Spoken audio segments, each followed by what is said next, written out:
ঈদগাহের দূরত্ব ও প্রোটোকল বদল, বঙ্গভবনের একঘরে হওয়ার প্রক্রিয়া শুরু।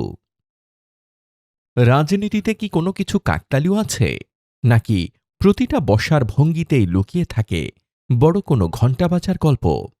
গত ঈদ উল ফিতরেও যাদের দেখা গেছে কাঁধে কাঁধ মিলিয়ে পাশাপাশি দাঁড়িয়ে মোনাজাত করতে, মাত্র ২ মাসের ব্যবধানে কোরবানির ঈদে তারা হঠাৎ কেন এত দূরে? বলছি রাষ্ট্রপতি মোহাম্মদ শাহাবুদ্দিন চুপ্পু এবং প্রধানমন্ত্রী তারেক রহমানের কথা। জাতীয় ঈদগাহের প্রধান জামাতে রাষ্ট্রীয় প্রোটোকল ভেঙে এবার রাষ্ট্রপতির বসার ব্যবস্থা হল বেশ কয়েক হাত দূরে। মাঝখানে বসে গেলেন স্বরাষ্ট্রমন্ত্রী আর সমাজকল্যাণমন্ত্রী। প্রশ্ন হল, এটা কি শুধুই বসার আসনের বিন্যাস, নাকি রাষ্ট্রপতিকে ক্ষমতার মূল স্রোত থেকে দূরে সরিয়ে দেওয়ার অলিখিত কোনো বার্তা?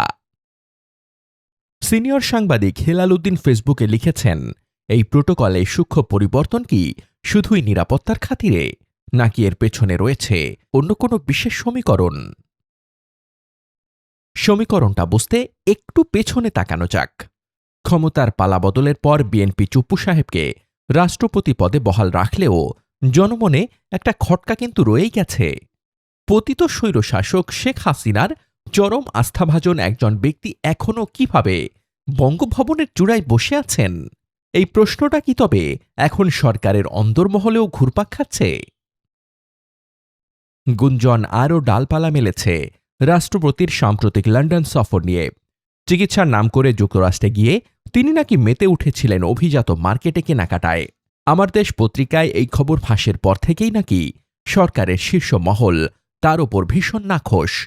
দেশের মানুষ যখন অর্থনৈতিক টানাপোড়েনে, তখন রাষ্ট্রপতির এই শপিং বিলাসিতা কি ভালো চোখে দেখবে কেউ?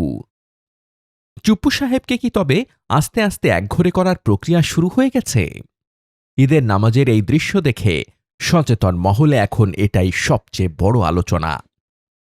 ক্ষমতার বৃত্তে দূরত্ব যখন দৃশ্যমান হয়, তখন বুঝতে হবে ভেতরে হাওয়া অন্যদিকে বইছে। বঙ্গভবনের ঘড়িতে এখন কোন সময় চলছে? জবাবটা বোধহয় খুব দ্রুতই পাওয়া যাবে।